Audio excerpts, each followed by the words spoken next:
একটি train 210 metre এবং 122 metre দৈর্ঘ্যের দুটি ব্রিজকে যথাক্রমে 25 সেকেন্ড এবং 17 সেকেন্ড সময় অতিক্রম করছে। ট্রেনটির দৈর্ঘ্য কত? আমি ধরে নিলাম ট্রেনটির দৈর্ঘ্য হচ্ছে x মিটার। এবার তোমরা এখানে মনে রাখবে, ট্রেন যদি কোনো ব্রিজকে অতিক্রম করে সেক্ষেত্রে ট্রেনটি মোট দূরত্ব যাবে ট্রেনটির নিজের দৈর্ঘ্য সাথে ব্রিজের দৈর্ঘ্য যেটা বলে দেবে সেটা যোগ করলে যেটা হবে। তো এক্ষেত্রে কোশ্চেনে যেটা বলেছে ট্রেনটি 210 মিটার একটা ব্রিজকে অতিক্রম করতে 25 সেকেন্ড সময় নিচ্ছে, তার মানে 25 সেকেন্ডে ট্রেনটি মোট দূরত্ব কত যাচ্ছে? ট্রেনটির নিজের দৈর্ঘ্য যেটা আমরা x মিটার ধরেছি, এই x মিটারের সঙ্গে ব্রিজের দৈর্ঘ্য, প্রথম ব্রিজের দৈর্ঘ্য 210 মিটার যোগ করলে x প্লাস 210 মিটার, অর্থাৎ ট্রেনটি 25 সেকেন্ডে যায় x প্লাস 210 মিটার। এবং কোশ্চেন আরেকটা ব্রিজের কথা বলেছে যেটার দৈর্ঘ্য হচ্ছে 122 মিটার। তো এই 122 মিটার দৈর্ঘ্যের ব্রিজটাকে অতিক্রম করতে ট্রেনটি 17 সেকেন্ড সময় নিচ্ছে, তার মানে 17 সেকেন্ডে ট্রেনটি কতটা দূরত্বে যাবে? ট্রেনটির নিজের দৈর্ঘ্য এই x মিটারের সঙ্গে দ্বিতীয় ব্রিজের দৈর্ঘ্য 122 মিটার যোগ করলে x প্লাস 122 মিটার, অর্থাৎ ট্রেনটি 17 সেকেন্ডে মোট দূরত্ব যায় x প্লাস 122 মিটার।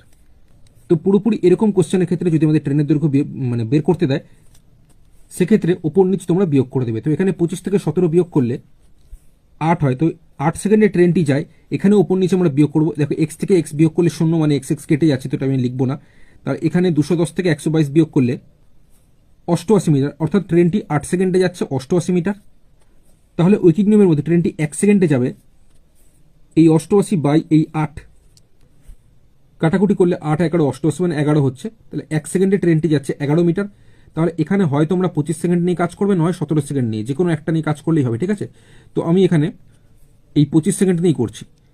তাহলে ট্রেনটি 1 সেকেন্ডে যদি 11 মিটার যায় তাহলে এই 25 সেকেন্ডে যাবে 11 সাথে 25 গুণ হয়ে যাবে, তো 25 সাথে 11 গুণ করলে 275 মিটার। এখানে আমরা কি লিখেছিলাম? ট্রেনটি 25 সেকেন্ডে যায় x প্লাস 210 মিটার, আর এখন আমরা কি পেলাম? ট্রেনটি 25 সেকেন্ডে যায় 275 মিটার।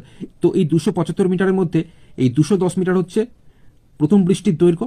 তাহলে ট্রেনটার দৈর্ঘ্য যেটা আমরা x ধরেছিলাম, x বের করতে হলে কি করতে হবে? 275 থেকে 210 বিয়োগ করতে হবে।